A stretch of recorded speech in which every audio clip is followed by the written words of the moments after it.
आ जाइए समझते हैं भ्रूण का विकास। पिछले वीडियो में हमने समझ लिया था थोड़ा सा कि भ्रूण का विकास कैसे होता है या भ्रूण कैसे बनता है। तो आप जानते हो कि निषेचन के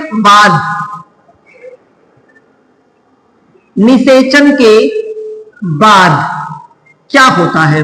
तो दो चीजें होती हैं, एक बीजांड के अंदर दो घटनाएं घटित होती हैं। एक बनता है त्रिगुणित भ्रूणपोष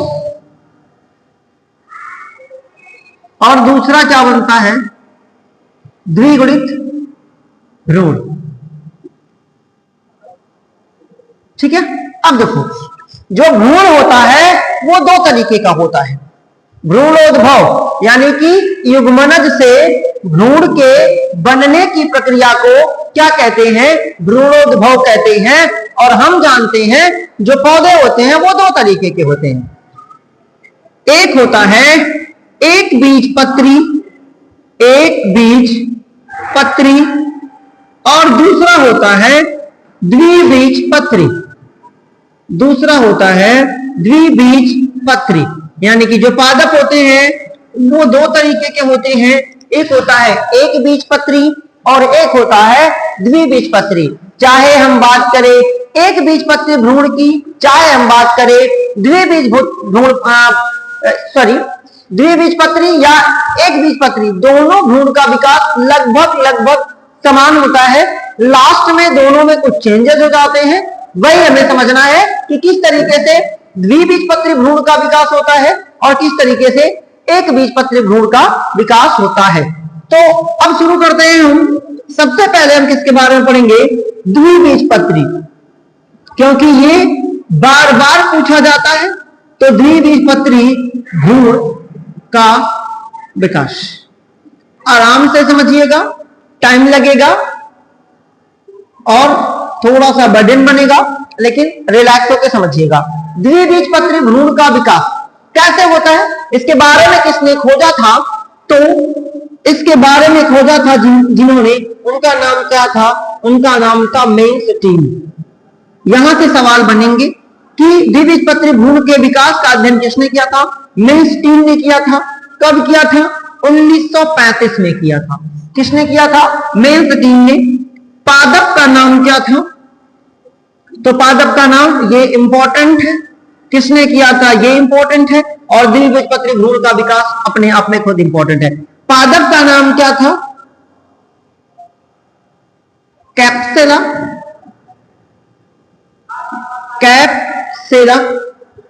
बर्सा पेस्टोरिस। नाम बिल्कुल जबान पे होना चाहिए, कुछ नहीं याद है तो कम से कम कैप्सेला तो याद ही रखिएगा।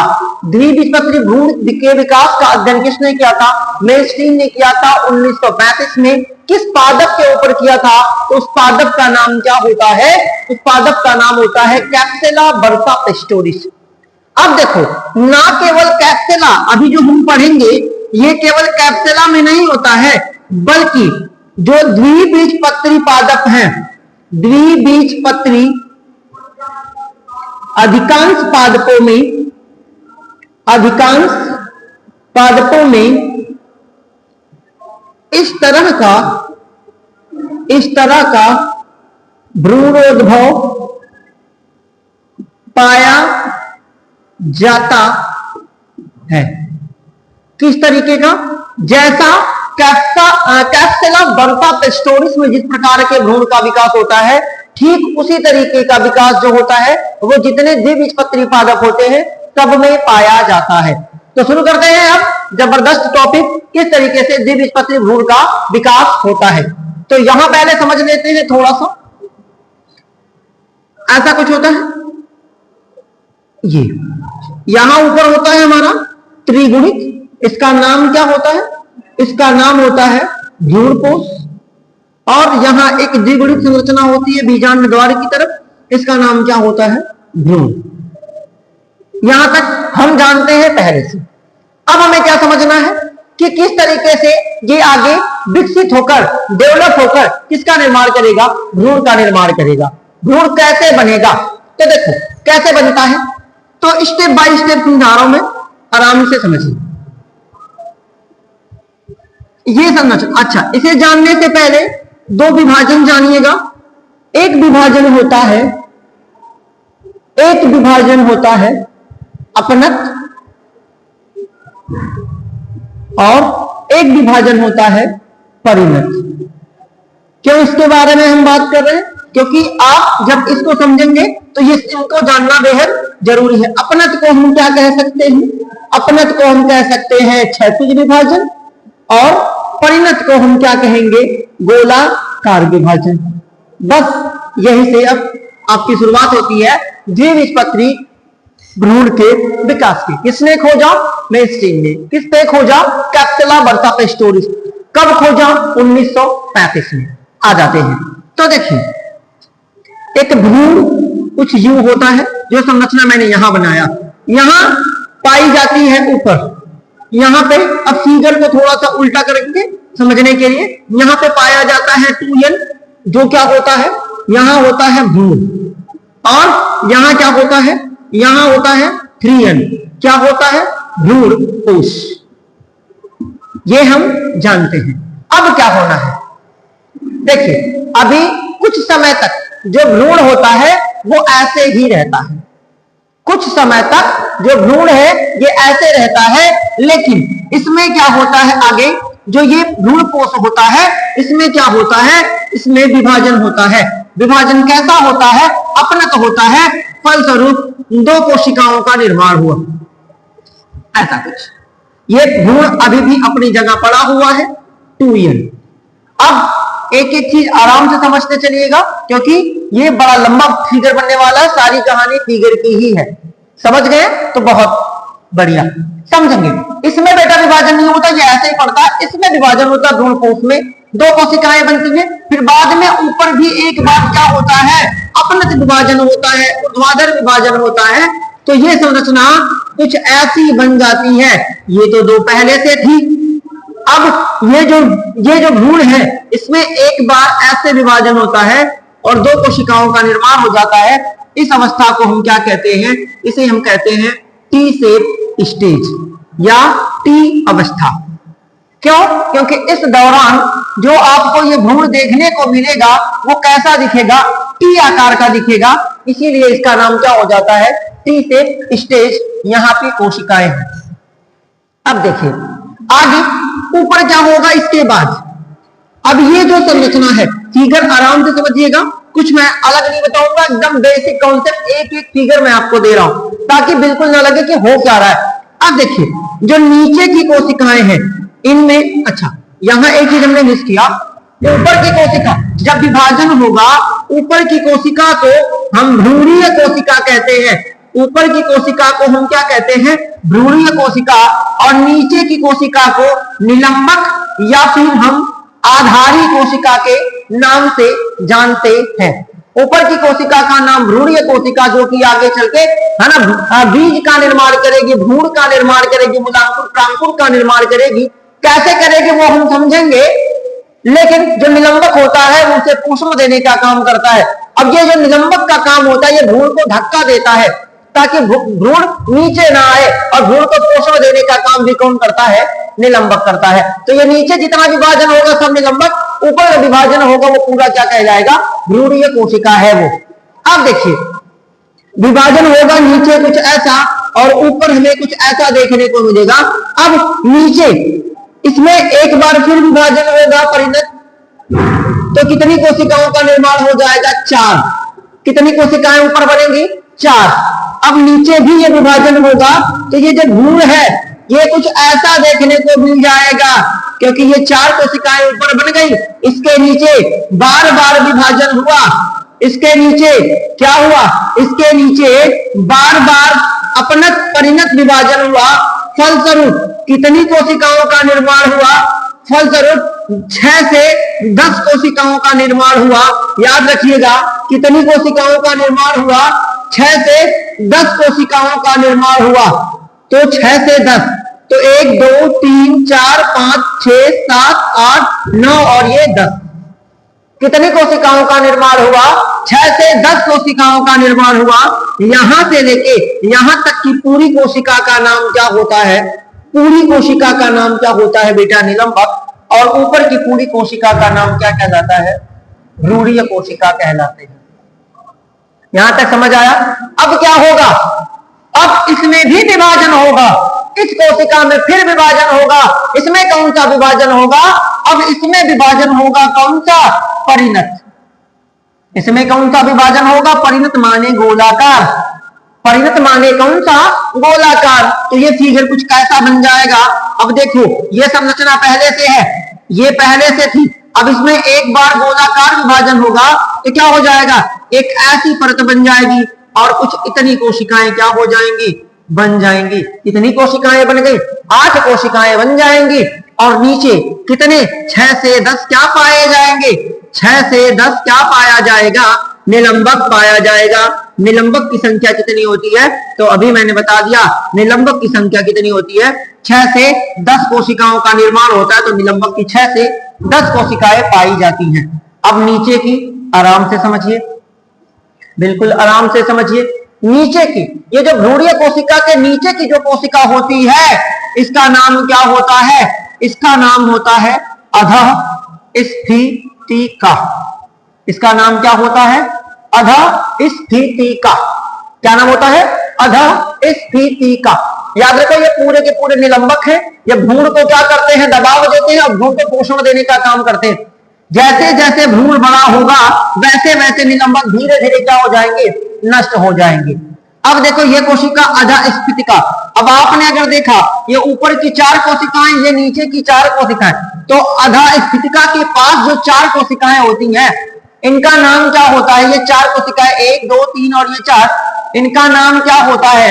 इनका नाम होता है अधराधर कोशिका। क्या नाम होता है? अधराधर कोशिका। और अधराधर कोशिका किसका निर्माण करती है? तो ये निर्माण करती है मूलांकुर का। और आप जानते हैं कि मूलांकुर आगे चल के किसका निर्माण करती है? जड़ का। ऊपर की जो 4 कोशिकाएं, ये वाली 4 कोशिकाएं 1 2 3, ये जो लाइन है इसको समझ लीजिए, ये 2 भागों में बांट रही है। ऊपर की 4 कोशिकाओं का नाम क्या होता है? अध्याधर कोशिका। क्या नाम होता है? अध्याधर कोशिका। और अध्याधर कोशिका आगे चल के किसका निर्माण करती बेटा? आगे चल के वो प्रांकुर का निर्माण करती है। और आप जानते हैं प्रांकुर आगे चल के किसका निर्माण करता है? प्रांकुर आगे चल के तना का निर्माण करता है। ये आप जानते हैं कि तने का निर्माण किससे होता है? तो तने का निर्माण होता है भाई मेरे किससे? प्रांकुर से होता है। यहां तक बातें समझ आ गई? अब देखो, ये धीरे धीरे ये कोशिकाएं क्या हो जाएंगी? नष्ट हो जाएंगी। ये नीचे वाली कोशिका का नाम होता है पुटिका कोशिका। इसका नाम क्या होता है? पुटिका कोशिका। यहां लिख दे रहा हूं, पुटिका कोशिका हो जाती है। अब समझो यहां तक, ये 4 कोशिकाएं ऊपर की अध्याधर, ये अगर कभी पूछे कि अधराधर कहां होती, तो आप कहेंगे अधःस्थितिका के नीचे। अगर फिगर को उल्टा करो तो अधःस्थितिका के नीचे की 4 कोशिकाएं अधराधर होती हैं, जो किसका निर्माण करती हैं? मूलांकुर का निर्माण करती हैं। अगर और कोई पूछे इसके अलावा किसका निर्माण करती है, तो वो अधोबीज पत्र का निर्माण करती है। और अध्याधर कोशिका किसका निर्माण करती है? प्रांकुर का। और अगर कभी पूछे प्रांकुर के अलावा और किसका निर्माण करती है, तो बीज पत्र का निर्माण भी कौन करता है? बीज के ऊपर जो आवरण पाया जाता है उसका भी निर्माण कौन करता है? उसका भी निर्माण अध्याधर कोशिका करती है। यही नहीं, अब ये कोशिकाएं धीरे धीरे क्या हो जाएंगी? नष्ट होने लगेगी। अब यही फिगर अब कैसे बन जाएगा, तो मैं कलर चेंज कर दे रहा हूं ताकि समझ आए। अब देखिए, इस कोशिका में एक बार अपनत और एक बार परिणत विभाजन होगा। अब देखो, अपनत का मतलब क्या है यहां समझा रहा हूं। देखिए, अब अगर ये फिगर आपने देखा, ये फिगर कुछ ऐसा है, ये कुछ ऐसा है, 1 2 3 4 और ये 4 कोशिकाएं यहां है। अब अगर इसमें एक बार अपनत विभाजन हो जाए, है ना, एक बार अपनत हो जाए, तो चलो अपनत हो जाए, तो ध्यान दीजिए ये 2 भाग में डिवाइड हुआ, यानी एक कोशिका यहां, एक कोशिका यहां बनेगी, एक कोशिका यहां, एक कोशिका यहां बनेगी, है ना। फिर एक कोशिका यहां बनेगी, एक कोशिका यहां बनेगी, एक कोशिका यहां बनेगी, बन गई। अब इधर से भी विभाजन कर दो तो कितनी कोशिकाएं बन गई? 1 2, इधर हो गई 2 2, और इधर एक कोशिका और इधर एक कोशिका। टोटल देखिए कितनी, 4 4 8, और टोटल कितनी कोशिकाएं बन जाती हैं? 16 कोशिकाओं का निर्माण हो जाता है। यानी कि इसमें परिणत और अपनत विभाजन के बाद यह संरचना कैसी हो जाती है? कुछ ऐसी बन जाती है। ये संरचना कुछ ऐसी बन जाती है। अब इसमें कितनी कोशिकाओं का निर्माण हो जाता है? तो इसमें टोटल 16 कोशिकाओं का निर्माण, 1 2 3, एक हमने कम कर दिया ना, ठीक है, गलत हो जाएगा, बिल्कुल हो गया। ये वाला लाइन कर लिया हमने ना, पूरा परिणत विभाजन। चलिए मैं बना के काट रहा हूं ना, तब समझ में आएगा। सबसे पहले हमारे पास कितनी कोशिकाएं थी? 4 कोशिकाएं थी, 1 2 3, ये 4 है ना। अब इसमें हमने एक बार विभाजन कर दिया तो फिर कितनी कोशिकाएं बन जाएंगी? एक बार हमने परिणत विभाजन कर दिया, 1 कोशिका 2 कोशिका, ये 2 कोशिका इधर, और इसमें विभाजन कर दिया, इसमें विभाजन कर दिया, इसमें विभाजन, 8 कोशिकाएं होंगी। अब इनमें भी विभाजन करना है तो फिगर थोड़ा सा छोटा बना रहा हूं। इसमें भी विभाजन करना है तो यहां एक विभाजन करिए और यहां एक विभाजन करिए, तो टोटल कोशिकाओं की संख्या कितनी हो जाएगी? 16। 1 2 3 4 5 6 7 8 9 10 11 12 13 14 15 और ये रही 16। 16 कोशिकाओं का निर्माण हो जाता है। और यहां नीचे क्या होता है? धीरे धीरे निलंबक समाप्त हो रहा होता है, धीरे धीरे निलंबक समाप्त हो रहा होता है। अब देखिए धीरे धीरे निलंबक क्या हो रहा होता है? समाप्त हो रहा होता है। और जब निलंबक धीरे धीरे खत्म हो जाता है, धीरे धीरे निलंबक खत्म हो जाता है, तो ये संरचना आगे चल के कैसे बन जाती है? तो यही फिगर हमें कुछ ऐसी देखने को मिलती है। थोड़ा सा छोटा बनाना, जगह कम पड़ रही, आप तब तक इसको नोट करें या फिर मैं कहीं कवर करूं? जिसको चले मैं कवर कर रहा हूं, है ना। ये वाला फिगर हम यहां बना रहे हैं क्योंकि फिर हमें कवर करना पड़ेगा, वरना एक बार में देख के हमें समझना तो है। अब यही फिगर बेटा, अच्छा चलो यही समझ लो। इस अवस्था को हम क्या बोलेंगे? इस अवस्था को हम बोलते हैं प्राक भ्रूण। जब यहां कोशिकाओं की संख्या कितनी हो जाएगी? 16। जब कोशिका की संरचना की कोशिका की संख्या कितनी हो जाती है? 16 हो जाती है, उसे हम क्या बोलते हैं? प्राक भ्रूण बोलते हैं। एक यही वाला मामला है। इसी कोशिका में एक बार गोलाकार विभाजन होगा तो एक कोशिका यहां बनेगी। अगर आप इसको ऐसे ध्यान से देखो, अगर हम इसको ऐसे बांटें तो इस कोशिका से 2 कोशिका बनेगी, इससे 2 बनेगी, इससे 2 बनेगी, इस वाली कोशिका से टोटल 8 कोशिका हो गई। इसमें एक बार ऐसे परिणत विभाजन करोगे तो ये कोशिका सीधे सीधे है, मान लो, तो ऐसे विभाजन करोगे, ये वाली कोशिका देखो, ये काटेंगे तो अगर इस कोशिका को तुम यहां मानो 4 करो तो ये भी 8 बनाएगी, ये भी 8 बनाएगी, मतलब 4 4 8 और कितनी होगी? 8 पहले से 16 कोशिकाओं का निर्माण हो जाएगा। जब 16 कोशिकाओं का निर्माण हो जाता है उसे हम क्या बोलते हैं? प्राक भ्रूण बोलते हैं। और इसमें बाहर की जो परत होती है, बाहर की जो परत होती है उसको हम क्या बोलते हैं? त्वचाजन बोलते हैं। क्या बोलते हैं? त्वचाजन। त्वचाजन के अंदर जो होती है उसे हम क्या बोलते हैं? वल्कुटजन। और उसके अंदर जो लेयर होती है उसको हम क्या बोलते हैं? रंभजन। और ये रंभजन आगे चल के संवहन बंडल यानी कि जाइलम फ्लोएम का क्या करती है? निर्माण करती है। अब यही नहीं, इस वाले इसमें इस संरचना में क्या पाया जाता है? आगे चल के यही संरचना ऐसी बन जाती है, हृदयाकार बन जाती है। ऐसा यही संरचना कुछ ऐसे देखने को हमें मिलती है। यही क्यों? क्योंकि इसके इस वाले भाग में यहां क्या पाया जाता है? विभजोतक ऊतक पाया जाता है, जिसकी वजह से यह संरचना कैसी हो जाती है? तो इस संरचना को हम बोलते हैं हृदयाकार भ्रूण। हृदयाकार भ्रूण यानी कि भ्रूण कैसा हो जाता है? हृदय के जैसा हो जाता है। और ये वाली संरचना, ये जो किनारे की जो संरचना है, ये किसका निर्माण करती है? बीज पत्र का निर्माण करती हैं। और यहां क्या पाया जाता है? इस किनारे पे पाया जाता है मूलांकुर। और मूलांकुर किसका निर्माण करता है? जल का, जड़ का। और बीच में क्या पाया जाता है? प्रांकुर पाया जाता है। और प्रांकुर किसका निर्माण करता है? तना। बातें समझ आ गई? एक बार फिर से समझ रहे, क्योंकि ये टफेस्ट है। जीवन में आपने पहली बार इतने टफेस्ट फिगर देखे होंगे, क्योंकि ये आपको मिले नहीं है आज तक जीवन में, है ना। क्योंकि ये देखिए आपके एनसीईआरटी ने कम फिगर दिए हैं। मैंने आपको ज्यादा फिगर इसलिए समझाया ताकि कहां कहां चेंजेस हो रहे हैं वो आप सब समझ पाओ। युग्मनज है, युग्मनज है, एक बार विभाजन हुआ, 2 कोशिकाएं बनी। अभी भ्रूणीय कोशिका में विभाजन है, 2 कोशिकाएं बनी। ऊपर की कोशिका का नाम भ्रूणी कोशिका, नीचे की कोशिका का नाम निलंबक कोशिका। अभी केवल नीचे की कोशिकाओं में विभाजन हुआ, निलंबक बना। और बाद में जब भ्रूणी में होगा तो जो भ्रूण होगा वो टी जैसा दिखने लगेगा, क्योंकि इस कोशिका में एक बार विभाजन होगा, 2 कोशिकाएं बनेंगी, अब ये टी जैसा दिख रहा है। अब क्या होगा? यहां विभाजन होगा, ऊपर की कोशिका में भी 4 कोशिकाओं का निर्माण होगा, नीचे निलंबक अपने आप बनता जाएगा। परिणत अपना विभाजन नीचे होता जाएगा, वो कोशिकाएं बनती जाएंगी। वो विभाजन के बाद कितनी कोशिकाएं बनेंगी? 6 से 10 कोशिकाएं बनेंगी, जिन्हें हम निलंबक के नाम से जानते हैं। ऊपर की कोशिका भी भ्रूणीय कोशिका, निलंबक का क्या काम होता है? भ्रूण को दबाव बनाए रखता है और भ्रूण को पोषण देने का काम करता है। अब इसमें फिर विभाजन होगा, अपना अपना परिणत विभाजन होगा, फलस्वरूप 8 कोशिकाओं का निर्माण होगा, है ना। तो जो इनमें जो ऊपर की कोशिका होती है इसका नाम होता है अध्याधर, ये प्रांकुर का निर्माण करती है और बीज पत्र का निर्माण करती है। इसके नीचे की जो कोशिका होती है इसका नाम होता है अध्याधर, अधराधर, ये किसका निर्माण करती है? मूलांकुर का, और अधो बीज पत्र का निर्माण करती है। और इसके नीचे की कोशिका होती है अधास्थित का, और बाद में ये धीरे धीरे क्या हो जाते हैं? नष्ट हो जाते हैं। नीचे की कोशिका का नाम क्या होता है? पुटिका कोशिका।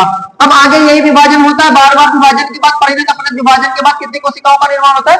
16 कोशिकाओं का निर्माण होता है। इसे हम प्राक भ्रूण कहते हैं। आपसे 1 नंबर का बहुविकल्पीय पूछ सकता है कि प्राक भ्रूण में कितनी कोशिकाएं होती हैं?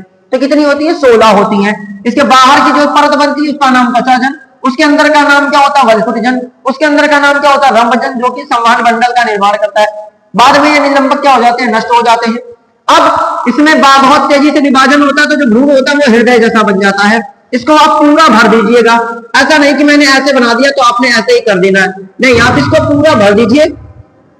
इसके अगले वाले हिस्से के पास यहां दूसरा वाले मार्क मैं दूसरे कलर का कर दे रहा हूं। इसका जो ये अगला हिस्सा है, इस वाले हिस्से में क्या पाया जाता है? इस वाले हिस्से में पाया जाता है बेटा प्रांकुर, और प्रांकुर से तनी का निर्माण होता है। और नीचे निलंबक की साइड क्या पाया जाता है? मूलांकुर। मूलांकुर से किसका निर्माण होता है? जड़ का। और ये किनारा जो 2 भागों में बटा हुआ होता है, ये किसका निर्माण करता है? बीज पत्र का, यानी कि बीज के आवरण का निर्माण करता है। तो ये रहा आपका द्विबीजपत्री भ्रूण का विकास, जिसको किसने खोजा था? मेस्टीन ने सन 1935 ईस्वी में कैप्सुला बर्सापेस्टोरिस नामक पादप पे इसके अध्ययन को किया था। और मैंने आपको पहले भी बताया था कि द्विबीजपत्री जितने भी पादप हैं, सब में भ्रूण का विकास इसी तरीके से ही होता है। अगले वीडियो में हम समझेंगे एक बीजपत्री भ्रूण के विकास के बारे में। जय हिंद, टेक केयर, बाय बाय।